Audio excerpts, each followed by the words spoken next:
Morning. I'm not Tom, in case you're wondering. And for those of you who don't know me, my name's Jared Tyler. My family and I have actually been attending here at Fall Creek since right before the pandemic. So we were here a couple of weeks, and then we were home for a long time, and we're kind of back now. You saw my son play drums today, Julian. And many of you probably have never met or seen my wife. She is a nurse at IU Saxony Hospital, and she works nights and she works weekends. So it was kind of ironic. As I was driving to church today, I passed her and waved as she was driving home. And we are ships passing in the wind from time to time. But I thought it would be important, because it's the first time I've been up here, to kind of introduce you to myself and let you know a little bit about this amazing woman, my wife, who really gets people. She has this knack for just understanding who somebody is from the very moment that she meets them. And I know this to be true because when we met at Cincinnati Bible College back in 1997 in a speech class, she loathed me. These are her words. She loathed me. And mind you, for good reason. So as often happens, I met a young lady my freshman year in college, first semester, and we started dating. And because we were at Bible college, we just assumed, obviously, we've met at Bible college, we have this amazing passion for Jesus Christ, we're going to be together forever. Which also meant that we decided that second semester, when we were planning all of our classes, we just planned to have all the same classes together. And then over Christmas break, we broke up. And as this often happens, she was doing just fine after the breakup. I was not doing quite as well, because you know these things never really happen evenly. And I happened to have one class, a speech class, that had two young ladies in it, my ex-girlfriend and my current wife, who at the time was engaged to somebody else. I didn't care that she was engaged to somebody else. My goal was to prove to my ex-girlfriend that I was over her, which I was not. So I spent every minute of that class just relentlessly advancing towards Joan, my beautiful wife now, in an effort to prove to my ex-girlfriend that I was over her. Joan was having none of it, of course, because she was not interested in me at all. Heck, I wasn't even interested in me at that time. And she would go home back to her dorm afterwards and loathe me. In fact, if you question the story, ask Amy Kupferer, who was on the floor with my wife at Cincinnati Bible College at the time. She will confirm I was loathed. Now, we ended up, as these things happen, we ended up taking the first semester of our sophomore year off. I ran out of money, and so I had to go to work and make some money so I could go back to college. She had some personal things at home she had to deal with, so she was off for that semester. So when we came back to school, we were a semester off of all of our friends and ended up in a lot of the same classes together. And I'd grown and matured since then, and she had broken up with her fiancé. That's a whole nother story. And so we struck up a little bit of an acquaintance. I won't even call it a friendship, because we saw each other all the time, almost every class. Well, there was a Gospels class taught by Dr. Weatherly, and in this class we had to read this book called The Life of Christ, which is like 4 times bigger than the Bible. You thought it was all in there, but no. They've got a really big book. I mean, I'm serious. It was this big. It held the leg of our chair up for years, all right? And it was impossible to read this book during the semester. So what the professor did was he would split us up into groups, or let us split up into groups, and we'd all read a section of the book, get together, report to each other on the section of the book. So as a group, we read all of the life of Christ.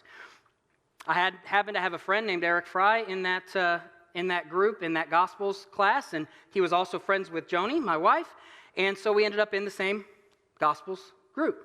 And because I had an apartment off campus, that's where we did our group. because any chance you have an opportunity to get off campus, you take it. So we would meet, and I noticed that she would show up to Gospels group a little early.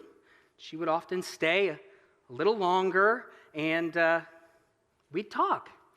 And so I gained the courage to do what every college student eventually has to do when he finds that there's a young lady that might be interested in him. I pounced. That's right. I asked her out to White Castle. And doggone it, she said yes. So sliders and milkshakes we had, and we sat on my rat-infested couch that sat on my front porch, because that's what you do in college, till about 2 in the morning, and really the rest is history. We got married about a year and a half later, and we have 3 amazing children. My daughter, who's not a child anymore, just graduated from Anderson Preparatory Academy and is going into the National Guard. My son was playing drums here today, and don't tell him, but he's actually pretty good. Don't let him know that, though. Goes straight to his head.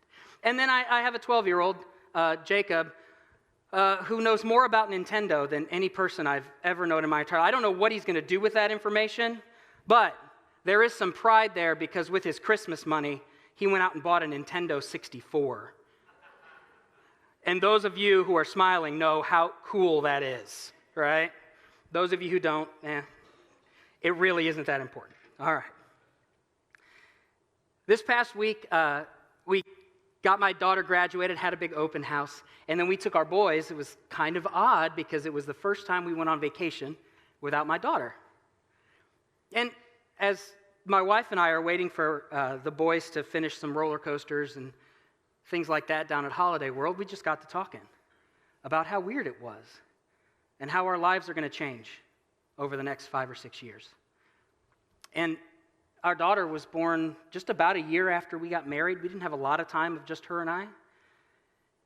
And so we began to kind of think about our relationship and what it meant and how it was defined, because for so many years it's been defined by our children and raising them. And it got us thinking about why we work, which we do. And we kind of came to the conclusion, and we've known this for a while, that part of the reason we work so well is because we don't need each other. My wife's an amazing woman. She makes good money. She is more, if I were to die tomorrow, or today, or if I were to pass away, she's capable. She could handle the children. She could handle the house. She could handle the bills. She could make enough money to make sure that our kids are taken care of. Our family is taken care of. Same for me. Lord forbid my wife passes away.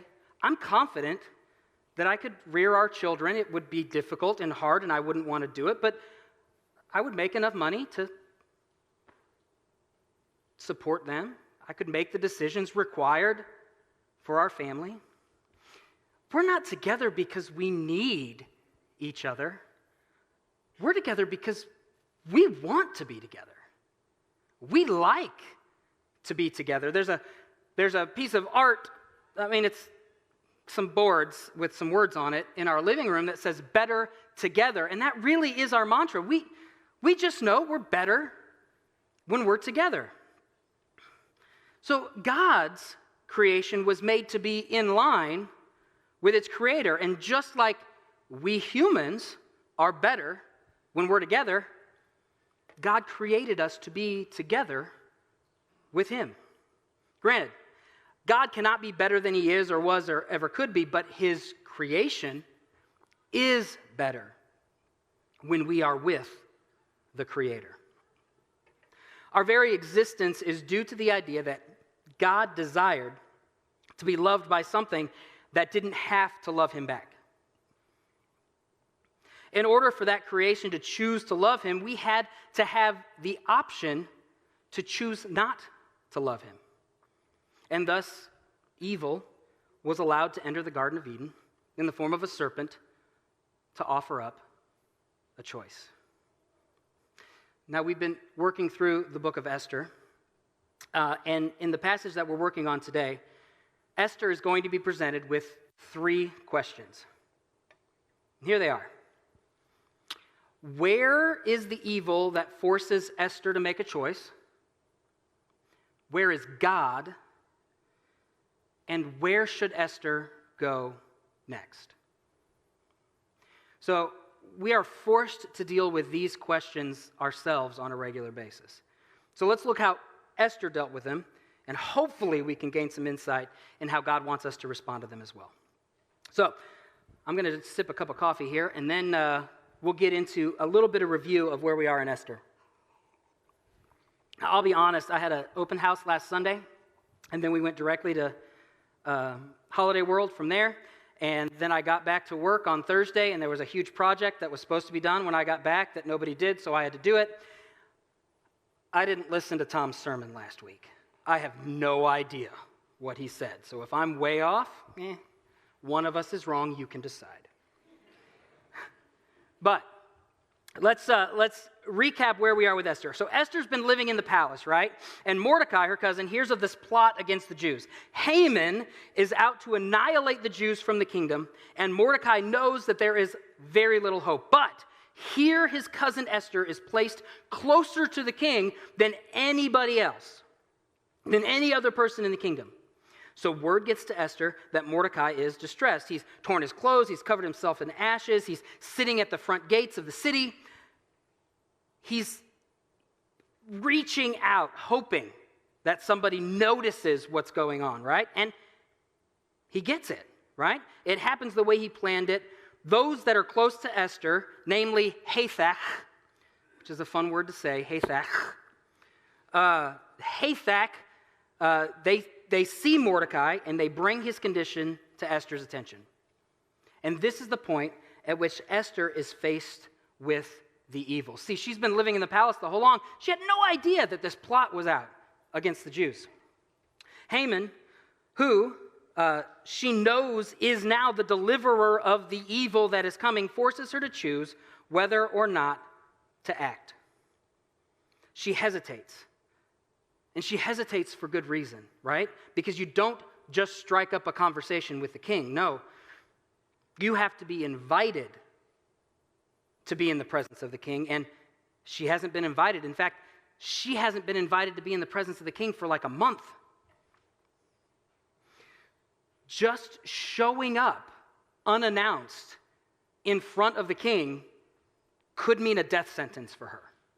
And she knows this, and she tries to explain this to Mordecai, which brings us to today's passage in Esther chapter 4. We'll start in verse 12. Should be up here. So Hathach gave Esther's message to Mordecai. Mordecai sent this reply to Esther. Don't think for a moment that because you're in the palace, you will escape when all other Jews are killed.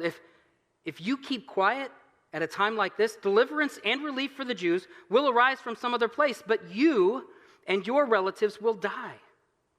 Who knows if perhaps you were made queen for such a time as this? Then Esther sent this reply to Mordecai. Go and gather together all the Jews of Susa and fast for me. Do not eat or drink for 3 days, night or day. My maids and I will do the same, and then, though it is against the law, I will go in to see the king. If I must die, I must die. So Mordecai went away and did everything as Esther had ordered him. Let's break down these verses a little bit. We'll start with verse 13. Mordecai sent this reply to Esther, don't think for a moment that because you're in the palace, you will escape when all other Jews are killed. Enter here the evil, right? We should expect to meet evil. We were created in a world where Satan was already residing. Evil was here from the beginning of us. Eve met evil in the flesh in the garden in the form of a serpent. Esther met evil at home in the form of a man. From the very beginning of time, Satan has been an influencer, of God's creation. He has been an accuser, a master manipulator, and the enemy of the very creation that he uses to pull us away from God. Here, Esther comes face to face with that evil as it has influenced Haman. You see, Haman's desire is to be worshipped. And that desire festered into a hatred for all who would not worship him. And throughout Scripture, we see this time and time again. Satan has this great interest in those that, like him, wish to be worshipped. Safety in a world where evil has existed since the beginning of time is impossible. However, with the right perspective, we have all that we need to combat that evil. Satan, more than anything, wants for you to lose your perspective. You see, Satan wants you to think that this world is what most important, that this place that we're in is the most important thing. He wants you to fall in love with this place so much that you lose your desire to go home. Remember, we don't belong here. We don't belong in this world. We belong with God in heaven. This is not our home.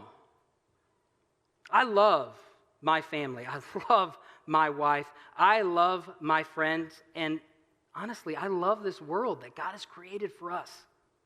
But I am totally okay leaving it because I know what's next. I've read about it. I've thought about it. I've dreamed about it.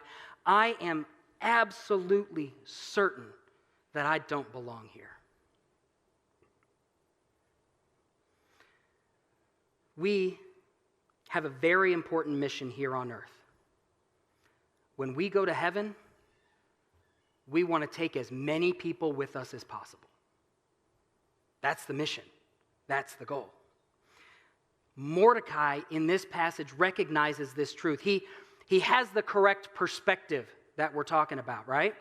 He knows that God is ultimately and fully in control, and he knows that God promises to protect his people. That promise has been in place since the very beginning. God's people will survive, right? So he knows this. The Jewish nation is going to survive with or without Esther. That's a certainty. If they all die, they will return home. But what about the mission, right? Mordecai understood that less believers meant less faithful followers and less people to join with their Creator in heaven. See, our time here is supposed to be spent bringing other people to heaven with us. And if our time here is cut short because we fail to act, then our ability to bring other people with us to heaven is cut short as well. And I want to get there as quickly as I can, with as many people as I can, which means I want to be with God on that mission. Verse 14. Mordecai is still speaking. He says, if you keep quiet at a time like this, deliverance and relief for the Jews will arise from some other place, but you and your relatives will die. Who knows if perhaps you were made queen for such a time as this? In this verse, Mordecai sums up our relationship with our Creator, right? God has a plan, and there is absolutely nothing that could possibly get in the way of God's plan. It's gonna happen. He will return for his children. He will defeat Satan. He will establish a new world populated by the faithful recipients of the grace of Jesus Christ. It will happen. And he doesn't need you to make that happen. But he wants you to be a part of it. God's will is going to come to fruition with or without our participation, right? God, however, longs for that participation. This is the essence of what love is, a desire to be together, to move toward something together, to sacrifice oneself, to pursue a relationship. The relationship is the goal. It is the ultimate gift that we receive here on earth, is a relationship with God. This is marriage, this is friendship, this is love, that relationship moving towards the same goal. God is moving constantly towards the full redemption of his creation. And for the brief point in time that we are here on earth, he just longs for us to move with him. And if we die doing it, then we win, right? If we die moving with God, we still win. That's the eternal perspective that we should all have.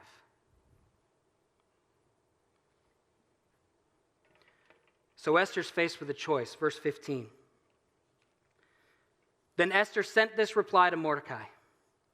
Go and gather together all the Jews of Susa and fast for me. Do not eat or drink for 3 days, night or day. My maids and I will do the same. And then, though it is against the law, I will go in to see the king. If I must die, I must die. So Mordecai went away and did everything as Esther had ordered him. So when faced with the opportunity to move with God, how do we proceed? If we're indecisive, that's a hard word apparently. If we just sit and we wait, evil may prevail for a short time. Satan will use this gap of indecisiveness. I'm telling you, I cannot say that word. Indecisiveness. All right, let's try again. If we are indecisive, so all those online, I apologize in advance. If we are indecisive, if we just sit and wait, evil may prevail for a short time. Satan is going to use this gap of indecisiveness as God waits for us to join him to plant more seeds of deceit, to widen the pocket of dissent, and to gain more of a foothold in those that are not moving with God. So what do? How do you move forward? How do you move with God? Well, when in doubt, just move. Remember, God is always moving. Just join him. If you begin to veer, keep your eyes on him. If you stumble on the way, get up. Keep following. You are always joining a show that is already in progress. God is already moving. All you have to do is grab on and move with him. To help you stay focused, pray and fast. Makes sense, right? It's what we're trained to do. In fact, ask others to pray and fast with you, just as Esther did. It's the most practical thing to do. Pray. Why do we pray? Because talking to the one with the plan is always the best way to figure out what the plan is. That's just practical. And fast. Why do we fast? Because nothing focuses you better than an empty stomach. I am not focused very often because my stomach is not empty very often. Esther is faced with this evil, right? It crept in subtly but quickly and forced her to make a decision. And that decision was whether or not to move with God or to do nothing. Move with God or do nothing. And when she chose to move, she did it with the faith that God's plan was going to happen with or without her, and she at least needed to be a part of it.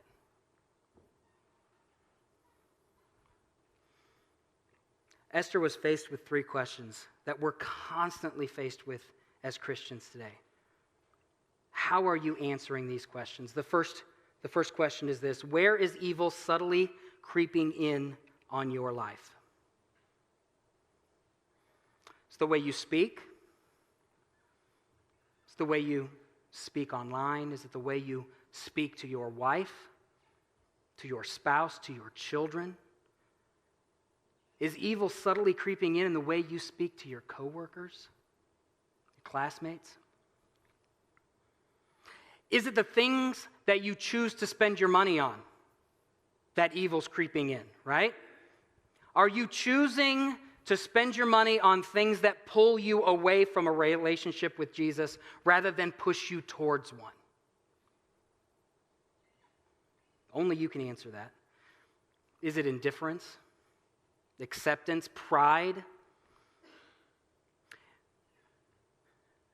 We all have to constantly spend time looking into our lives and identifying where the evil is creeping in. Because if you are a person with any kind of faith, trust me, it's trying to creep in. Satan is trying to creep in. He has this radar for faith, and he wants to attack it. And he does it subtly. Then it creeps in, and it creates this opening. And if we're not careful, we fall into it. And if we are stagnant and we're not moving, we fall in. So question one, where is the evil subtly creeping into your life? Question two, where is God, right? Well, let me tell you, God is already combating that evil. He's already on the move. He's working on it. He is. Are you going to work with him? Are you going to remain stagnant and do nothing? Or are you going to actively work against him?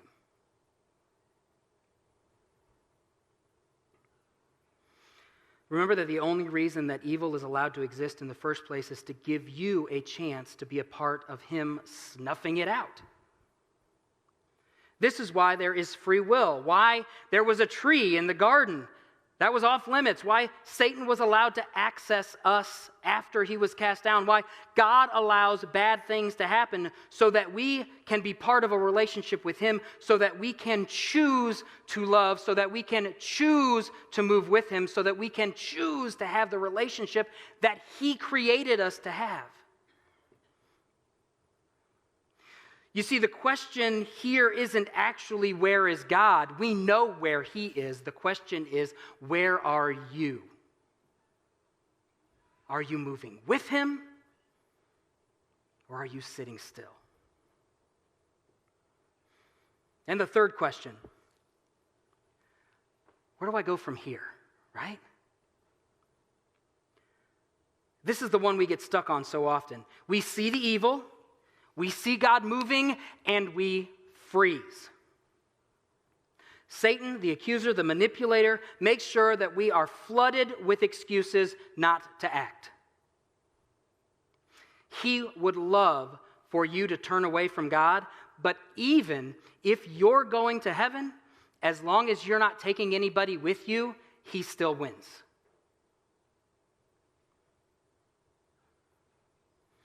He knows that when people see a good relationship, they want one for themselves. So as long as everybody else never sees your relationship with God, then Satan has no problem with you believing it all. So where do you go? Out there. Where the evil is, right? We leave this place and we go out there. And we seek out that evil that God is already working towards. And we join him. Esther had to go before sinners to save the righteous. She called her fellow believers to support her through prayer and fasting. She left the safety of her rooms and walked into the very presence of evil. That is where we go from here. Into the presence of evil. We go with the support of this crowd of witnesses, right? their prayer, their fasting for you creates this shroud of protection. When we petition God for another believer, we are saying that we are also in the fight with them. We are in the battle with them. And this creates this wave of spiritual power. Esther was able to march into the throne room of the king with this wave of spiritual power because there were people praying for her and fasting for her, and she knew that they were all together. And you can have that wave of power also.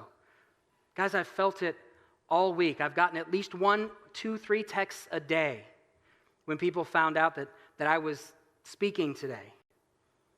Hey, praying for you. Hey, skipped lunch to pray for you today. Hope everything goes well on Sunday. I feel it. And you know what that does? It gives me confidence that I'm not speaking to you. The Holy Spirit is speaking to you. He's here.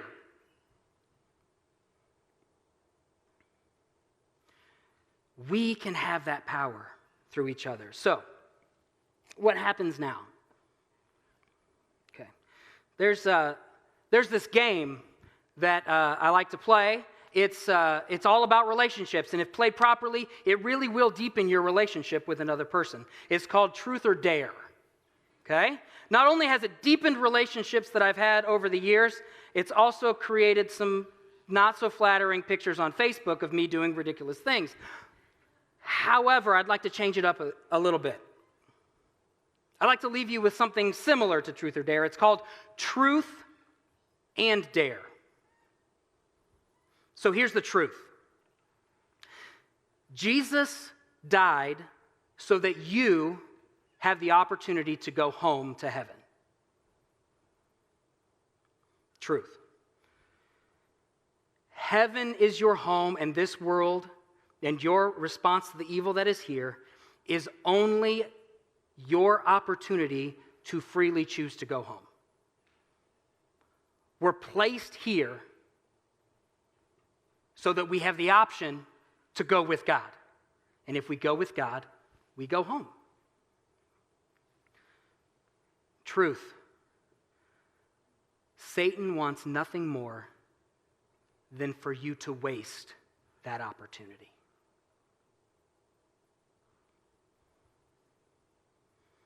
So move. I dare you. Seek out the evil that is creeping into your life, because it is. Gather the faithful. We're gathered, folks. We're here. Here we are, praying, worshiping, doing the things that we know to do, that we have been taught to do, these things that create that spiritual wave of protection for others. Take that power and move. Leave this building and go out there where the evil is and join God in destroying it. Because that is what we are called to do.